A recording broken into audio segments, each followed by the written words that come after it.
2023 साल रेना 2 जून प्राय 7 बजा लगिदोग कना उनगे मिदटांग मारांग ट्रेन दुर्घटना घटावेना भुवनेश्वर रेना बाहानगा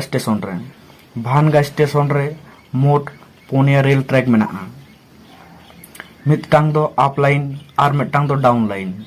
ओना पास रे जहां बारया लाइन मेनाआ ओना लाइन रे दो मालगाड़ी तिंगु ताहे कना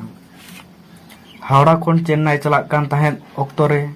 तिंगुआकान मालगाड़ी धक्का केदा करमंडल एक्सप्रेस इना तायम करमंडल एक्सप्रेस रेना बुगी कदो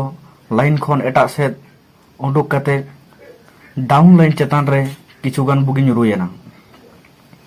बेंगालुरु खन हावड़ा हिजुक कान ताहें जसोबंतपुर एक्सप्रेस